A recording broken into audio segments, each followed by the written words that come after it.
കുറച്ച് നേരം കൂടെ കഴിയുമ്പോൾ വീക്കെൻഡ് എപ്പിസോഡ് തുടങ്ങും. അതിനു മുമ്പ് ഒരു കാര്യം പറയാനുണ്ട്. 2 പ്രൊമോ വന്നിട്ടുണ്ട്.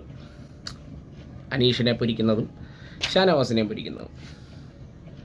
പ്യുവർ സാറ്റിസ്ഫാക്ഷൻ കൊടുക്കണം, അടിച്ച് കൊടുക്കണം. ചിലവന്മാർക്കുണ്ട്, അവന്മാർക്കുള്ള ഒരു മറുപടി അത്രേ ഉള്ളൂ. അനീഷിൻ്റെ കുറച്ച് സംഭവങ്ങളുണ്ടല്ലോ, അതൊക്കെയാണ് പ്രൊമോയിൽ കാണിച്ചിട്ടുള്ളായിരുന്നു. കൊടുക്കണം. കുറേ എണ്ണം അനീഷ് എന്നൊക്കെ പറഞ്ഞ് ഇറങ്ങിയിട്ടുണ്ട്. അവന്മാർക്കിട്ടുള്ളൊരു കൊട്ട് ഇന്ന് നമുക്ക് കാണാൻ സാധിക്കും. ഭയങ്കര സാറ്റിസ്ഫാക്ഷനാണ്. എന്തൊരു സീസണാണ്. സീസൺ കൊണ്ടുപോയാൽ നമ്മുടെ ലാലേട്ടനാണ്, മനസ്സിലായില്ല. ലാലേട്ടനാണ് ഈ സീസൺ തൂക്കിയത്.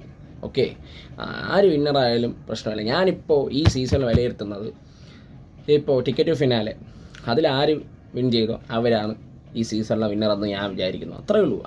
ആ ടാസ്കിൽ ആരാണ് പെർഫോം ചെയ്യണം അവരാണ് ഈ സീസണിലെ വിന്നർ ആവണമെന്നാണ് ഞാൻ ആഗ്രഹിക്കുന്നത്. അല്ലാതെ ഓവറോളൊന്നും പറയാൻ പറ്റില്ല. ടിക്കറ്റ് ഫിനാലയിലാണ് ഞാൻ വിലയിരുത്തുന്നത്. അതിൽ ഡിസേർവിംഗ് ആയിട്ടുള്ള ഒരാൾ ജയിക്കട്ടെ. അപ്പം ആരായാലും ഞാൻ ഓക്കെയാണ്. അതില്ലെങ്കിലും ഇത്തിരി ടാസ്ക്, നല്ല ടഫ് ടാസ്കും ഇൻഡിവിജ്വൽ ഗെയിമാണല്ലോ, ഗ്രൂപ്പ് കളി അങ്ങനെ ഒന്നുമില്ലല്ലോ.